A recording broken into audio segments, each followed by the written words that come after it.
news. Today we're very excited to have in our Mumbai studios fitness and nutritionist Rujuta Diwekar, who's out with a new book, Indian Superfoods, exclusively available on the Juggernaut app. Hi Rujuta, and thank you. And so we're not talking about acai, goji berries, quinoa. Her book is about Indian superfoods. What's that? You can ask her yourself. Just call in on the show. The number is 011-2924-7066. That's the number we have for you. We would love to hear from you. Rujuta, congratulations on the new book. You know, we've heard of kale, we've heard of quinoa, acai and whatnot. But your book says, forget it. Forget them all. They're just going to burn a hole in your pocket. There are better and cheaper options in our kitchens, in our backyards, in our local sabzi mandis. And you've written a whole book on it? Yes, that's right, Sarah. Thanks for having me on your show. And they don't just burn a hole in your pocket, but they also leave you with a big fat stomach. I think that's really the main problem. And most of the stuff that really works for us, gives us a slim waist, works for our economy as well as ecology, is actually in our kitchens. It's just that, we've not really begun to look at it as something which can give us a flat stomach, glowing skin, good hair. And I think it's high time that we start looking at it, and therefore the whole book. All right, Rujuta, we're already getting callers calling in. Let's go across to Ghazi from Kolkata. Ma'am, go ahead. What's your question?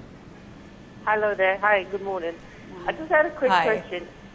I eat a lot of Indian spicy food like Mughlai food and beef every other day in the week, like 4 or 5 times in a week.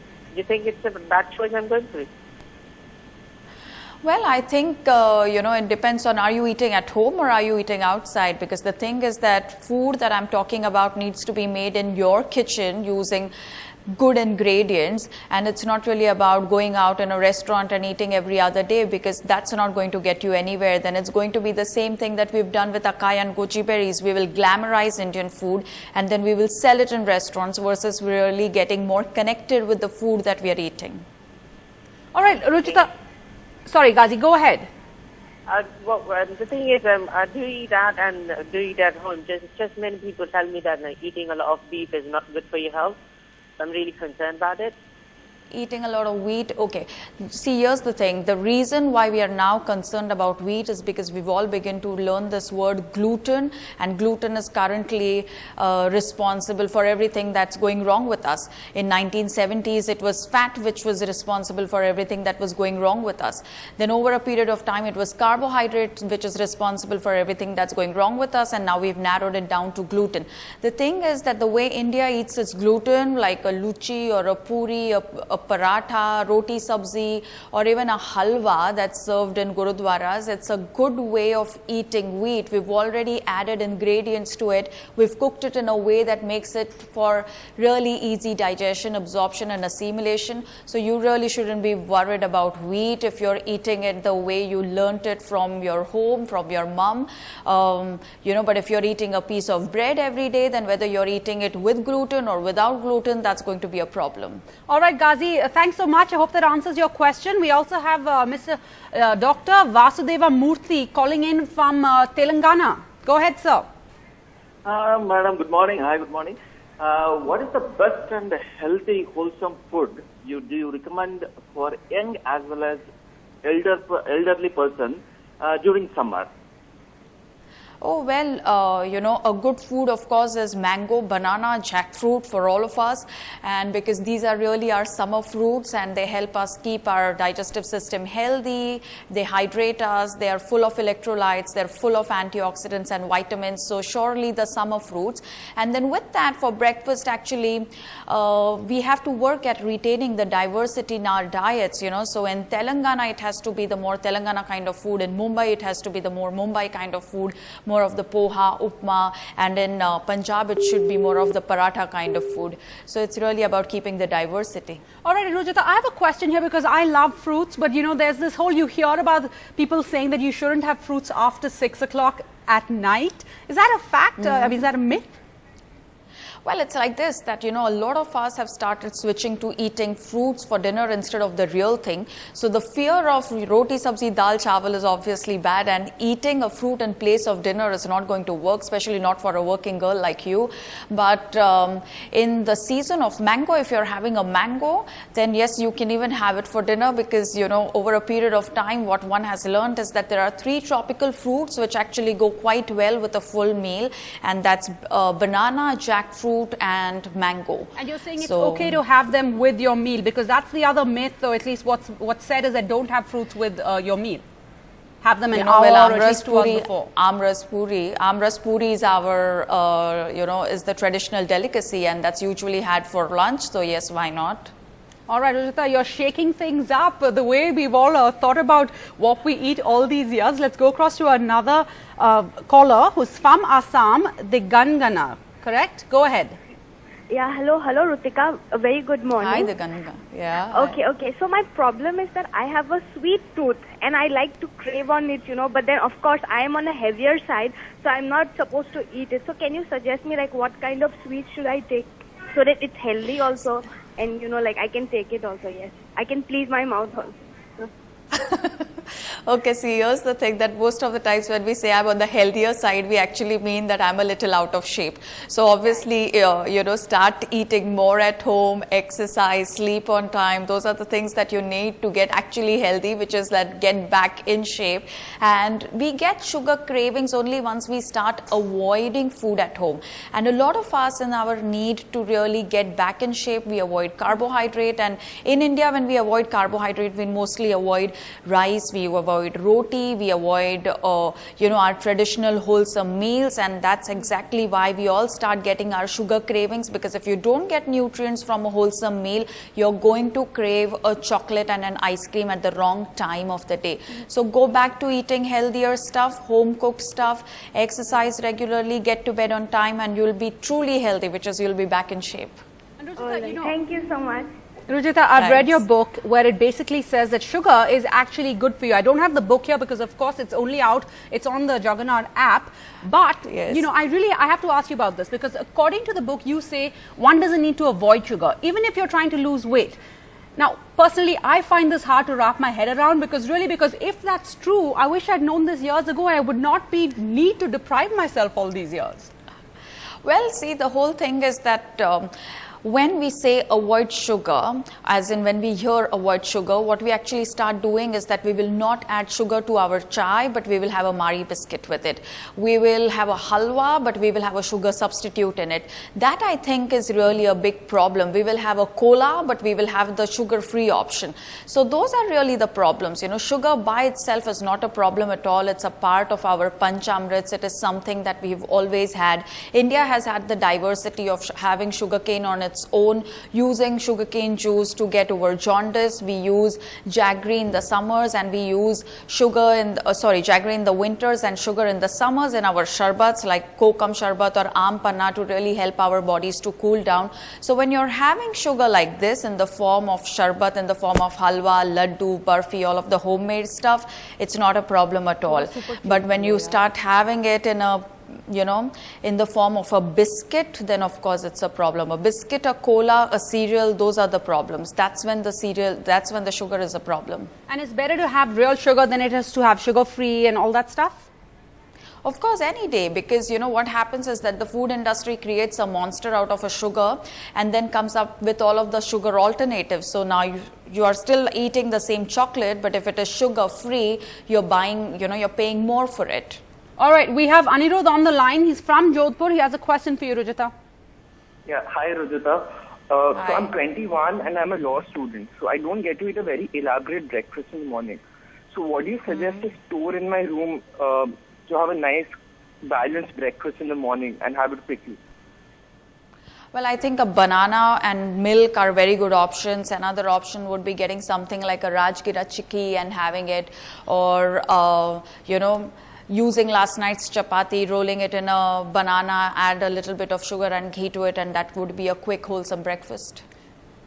Rujuta, we're also getting flooded by questions on Twitter. So let me just go across to a Twitter question. We have Farhan Khan who's asking that I love desi ghee in my dal and in my omelets. Am I harming myself? Also another question from Harish who says that he's been eating desi ghee and homemade curd along with regular workouts, but he only sees 2 inches loss and weight gain. Please advise. 2 inches loss and weight gain. Okay, first of all, to Farhan, I would like to say that eating desi ghee is a good thing. However, I do hope that you're making the omelette with the yellow, because, you know, making an omelette with desi ghee but without the yellow is kind of cheating on yourself. So have the full egg and the desi ghee and enjoy your meal. And to Harish, I want to say, well, if you're losing inches but gaining weight, that's not a bad thing at all, because if you're also exercising, all that it means is that you're making gains in your lean body weight, which essentially means that you're getting healthier, fitter, leaner, younger. All right, so again for our viewers, one of the important facts versus fiction on our screens right now, that ghee is good for you, says Rujuta. I'm sure many of you are heaving a sigh of relief. Okay, we have Archie Chandel on the phone from Hyderabad. Hello. Hi Archie, go ahead, ask Hello. a question. Hi Rujuta, good morning. My question is, what about achar, and are these healthy, and what time of the day can we have them, and what is the best time to have milk? Well, best time to have milk is really versatile. You can have it first thing in the morning, you can have it last thing in the night, you can have it as a mid-meal. So it all depends on, you know, when and how you want to have your milk. As far as achar, you know, we've all been hearing so much about probiotic bacteria. We want to buy them from the market, but actually our pro and prebiotic bacteria is actually our achar. It's a grandmother handed down traditional recipe. We know where to keep the bottle, we know which spoon to put in. We just have so much protocol around the achar, and actually the kind of process that the achar goes through is called as lacto-fermentation, and lacto-fermentation actually allows your intestines to retain all of the good bacteria, helps you assimilate nutrients, especially, you know, with nutrients like iron, you know, minerals like calcium, makes it easier for us to assimilate those. So a homemade achar is not bad news at all. You can have it with breakfast, you can have it with lunch, have it with the meals you like them.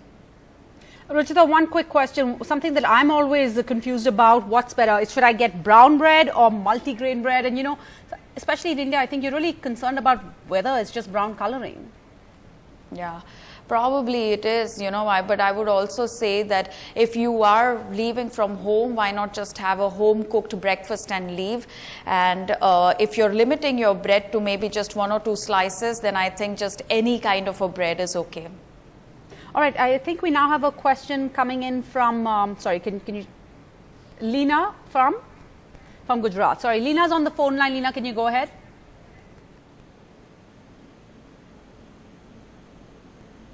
Leena, you still there? हाँ, बड़ौदा से बात कर रही हूँ. हाँ Leena, go ahead. बोलिए. हाँ, मेरा क्वेश्चन है कि मेरा सब कुछ अभी मैं 3 साल से रेगुलरली जिम विम सब कुछ चालू है, प्रॉपर डाइट भी जा रहा है, मेरा एक्सरसाइज भी रेगुलर है, पर 3-4 महीने से 2 kg इंक्रीज हो गया है. बस मुझे वही जानना है कि ऐसा क्यों हुआ है. अगर 3-4 महीने से 2 kgs इंक्रीज हुआ है, but there has been no other problem, as in you know you are not feeling duller, you are not feeling sleepy all the time, you are still able to keep up with exercise, then I wouldn't really bother about 2 kgs gain or a 2 kg loss, as long as it comes with an increase amount of energy, better quality sleep and better compliance with exercise, because even exercise leads to weight gain, you know, gain of your lean body tissue, gain of bone and muscle weight. And a lot of times, because all that we do is keep weighing ourselves, we sometimes miss out on the fact that I'm getting thinner, but I may just have gained about 1 kilo or 2 because of the exercises that I'm doing. Rujuta, one quickly, can you just tell us 5 foods that are healthier than we think? 5 foods that really get a bad rap but are good for us. Well, mango, but mango, banana, rice, I would also say deep fried bhajia, because you know when it's raining we should be having bhajia, and also the masala chai, you know, the Indian chai is good news. You're music to my ears, Rujuta. I wish we had spoken with you earlier. We have Ali on the phone line from Hyderabad. Ali, go ahead. Good morning, everybody. Hi. This is a question regarding my father, who is a diabetic. He maintains his sugar levels to some extent, but his doctor has prevented him from certain fruits. And he is a mango lover. He loves sweet fruits. I want to know what is so villainy about these fruits like mangoes, bananas, or chicus, which he cannot have, and the other fruits which he can have, like a papaya or an apple. I just want to know what is the difference between the two fruits. Why some are restricted for him? Well, Ali, unfortunately, in our country, the fruits which are restricted for us are actually the local fruits. So we get advice like don't have mango, don't have banana, don't have chiku, don't have sitafal, don't have jackfruit, don't have like the regular local fruits, and instead have the apple or the kiwi and the berries. And that's only because most of the times when we study nutrition science, we are actually studying nutrition science from a Western perspective. But the truth is that all fruits have the same sugar. It's called fructose, and fructose by nature is low on the glycemic index. So your father can safely have his mango.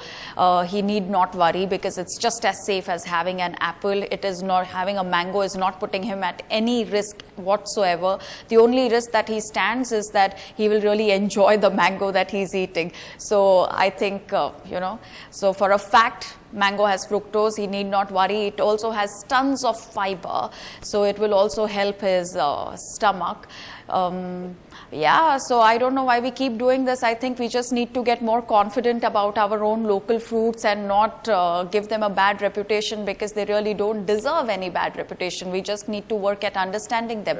Nutrition science needs to evolve to a point where we are actually understanding food systems, like where is the fruit going, growing, who's trading it, how do we consume it, are we consuming it in April and May, or are we getting it in December? Those are the things which are much more important than looking at things as carbohydrate, protein or fat.